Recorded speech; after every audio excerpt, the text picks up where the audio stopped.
Hello everybody, and welcome to another video. Today, this is my part one of a series of me wanting to kind of sort of do something similar to what Linus Tech Tips did. What was that, like a year and a half-ish ago, where they wanted to try to use Linux for 30 days straight, right? Now, a lot has changed in the Linux world since then, and I'm not going to pretend to be an expert. In fact, I'm going to put myself at like super beginner. Basically all my life I've been using Windows, and I do like to tinker. I've tinkered a little bit with Mac OS to varying degrees of success. I have tinkered with Linux a little bit on VMs way back when I was in college. Um, but honestly, I am a Windows guy. Have been a Windows guy basically forever. Have always run Windows. Haven't really questioned it until relatively recently when, I just never really thought about it. But, lately there's been a push, more of a movement towards trying to fight back against all the telemetry that these large organizations gather, right? So trying to de-Google things, trying to get away from Google services, trying to encrypt your data, trying to disable telemetry in Windows, right? In Windows 11, by default, all the defaults collect lots of telemetry data, all the way down to individual keystrokes. Like Microsoft could, in theory, they're probably not gonna, but in theory, they could figure out all your passwords, right? They know exactly where you are. They know exactly what you're looking for, especially if you use their engines, especially if you use Edge with default settings, that kind of stuff, right? And with the additional privacy push that's come in mind with all of the developments in gaming, which I do a lot of course, as you guys have been watching my YouTube channel, mostly on Factorio, of course, but other games, I love to play other games as well. With all of these developments happening in the Linux world, and with this greater push towards privacy, I'm thinking of giving Linux a really solid shot. So what I'm planning on doing is I'm planning on completely formatting my hard drives in Windows, right? Completely planning on reformatting my hard drives and installing Linux Mint, just just Linux Mint. Not dual booting, not running Windows VMs, anything like that. I'm trying to 100% get away, and then I'm going to try to do things to help privatize my life a little bit. Doing things such as signing up for a Proton email account, using VPN services, which up until now I haven't been because, again, just never really thought about it. It's not like I do anything too crazy anyway, right? Part of the reason why I just never thought about it is like, who cares if I go on to Factorio forums or Reddit or whatever, right? No one cares. So why bother with a VPN, right? But using a VPN, signing up for encryption, email, like encrypted email services like Proton, using encrypted password managers like Bitwarden or Proton Pass instead of just having the browser autofill it, reviewing browser settings to try to make that more private to send as little or no telemetry data back. Maybe using a more private browser in mind. Like right now I use Edge down here, right? Which is one of the least private browsers ever. It and Chrome are like the two worst offenders, especially on default settings. Maybe moving to something that's a bit more open like Firefox and then hardening it a little bit by going through the settings and upping the security stuff and turning off telemetry data back to Mozilla. And I think there's some scripts out there like Arc and Fox or Better Fox or something that you can also run in order to help smoothen that experience out and make it even more private, that kind of stuff. So, stuff like that in general. So anyway, with that really long-winded, rambly introduction out of the way, basically in this part one, what I wanted to do is I've already done this activity, but I just realized I hadn't recorded it. So basically what I did, and what I'm going to show you guys that I did, is in preparation for this activity, what I have done is I have set up.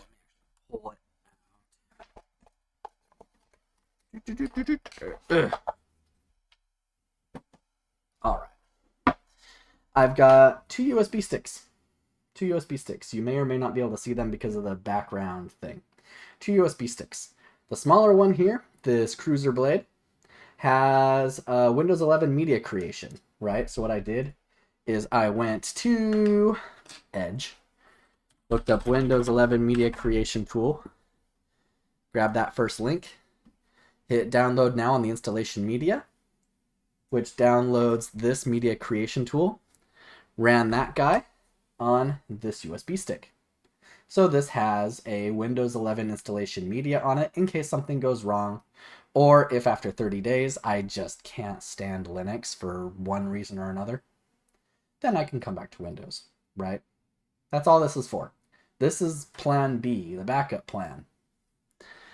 Then what I did is you can see I've decided to go with Linux Mint, right? So linuxmint.com. There's a lot of Linux distributions out there, and in the admittedly little research I've done, I've seen over and over and over again across Reddit, across Google, across Bing, across people I've talked to in general, Linux Mint just comes up over and over and over again as like the beginner distro, right? There's other beginner distros as well that are really common. Ubuntu is probably even more common than Linux Mint. But there's controversy around canonical and all that fun stuff. So there's Ubuntu, which is beginner friendly. There's Linux Mint, which is beginner friendly. There's Tuxedo OS, which is beginner friendly. Those are probably the most beginner friendly ones out there. Zorin, I've heard, is really beginner friendly as well. But you know what? It just seems like everywhere I go, Linux Mint is the one. So what I did is I went here to linuxmint.com, went to installation instructions, and I'm going to basically follow these instructions, right? So first off, you go to choose the right edition. It walks you through the various options, and I'm just going to go with their cinnamon option, right? Awesome. So then what you'll do is you'll come back. Once you've decided on the edition, you go back, you hit download, and I just go to Cinnamon Edition, hit download, boom. And then down here you've got the mirrors, right? I just did the Clarkson University mirror. Okay, so downloaded that. Then what I did is I verified the integrity and authenticity, right? So I right-click that, save link as.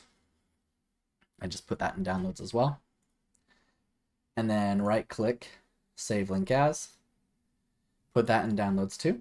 And then hit verify here, and it walks you through how to verify.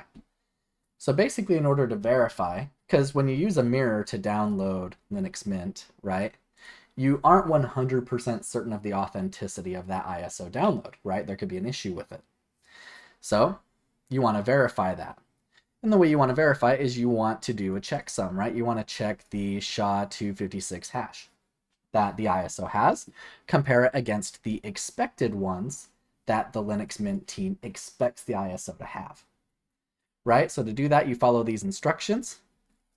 And in the end, what you're going to do is you're going to do it on Windows. There's a link somewhere to do it. Right here. If you're using Windows, use this. And then I went through here, which basically comes down to go into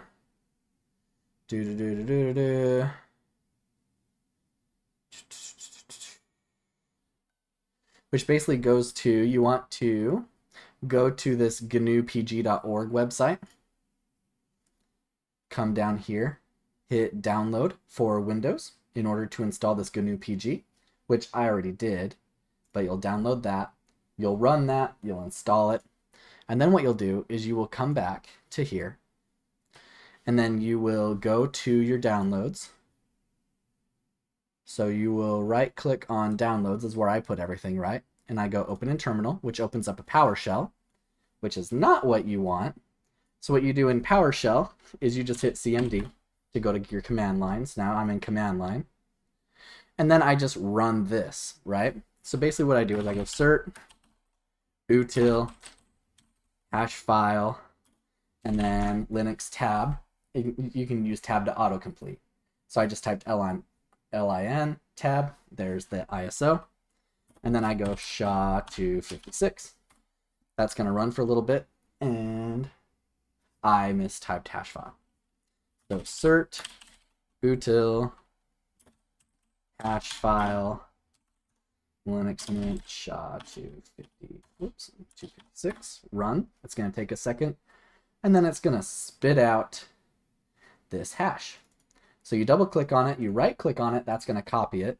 And then what I did is I went here to the text file up here, open that up. You can see for Linux Mint Cinnamon 64-bit ISO, this is the expected value. Just hit enter a couple of times and pasted it. And then I hit Control F, and then I looked for it, right? So there's the top one and there's the bottom one, so you can see those two match. So my checksums match. Awesome. That means this ISO is legitimate. Perfect. So now that I've verified that, we're looking good. So up next, in my installation instructions, so we'll go back to the installation guide here. Now, we've chosen the right edition, we've verified the ISO, now we want to create bootable media. And again, they have instructions in Linux Mint, but if you need to do it in Windows, then what you will want to do is, here we go, in Windows, download Etcher, install it, and run it by clicking select image, select your ISO file, select the stick, and click flash. So there's a link here to the Etcher website. Download Etcher. You can see I've got Etcher right here. I ran that setup, which installed Etcher. So you can see I've got, you can see I've got Etcher installed here. You run that. You say flash from file. Again, I've got it in downloads, Linux Mint Cinnamon open. You select your target. I don't currently have my USB stick plugged in, right? This is my Linux Mint USB stick. So I selected my USB stick and then I hit flash.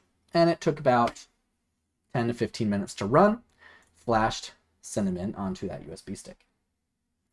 So that's how I've got that all set up, right? So now next steps. The next step, and so for the next parts, you're going to be seeing a lot of iPhone footage, right? Because while you're installing stuff, I can't be running OBS or anything like that, right?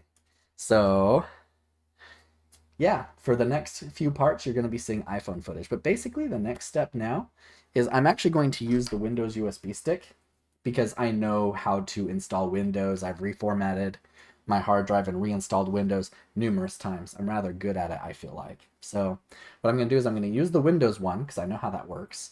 And I'm going to use it to reformat. I've got 2 SSDs in there. I'm going to reformat both those SSDs in using the Windows installation media. Not going to reinstall Windows, but I'm just going to use that to reformat those hard drives. And then I'm going to stick this USB stick in there, reboot, boot from the stick. It comes with a live environment where I can play around in the live environment to make sure everything's going to work. And then I'm going to install Linux Mint, and we'll go from there. So that's the game plan. Cool? Cool. All right, so with that game plan out of the way, as always, thank you so much for watching. I really appreciate it. You guys are awesome, and I'll see you in the next one.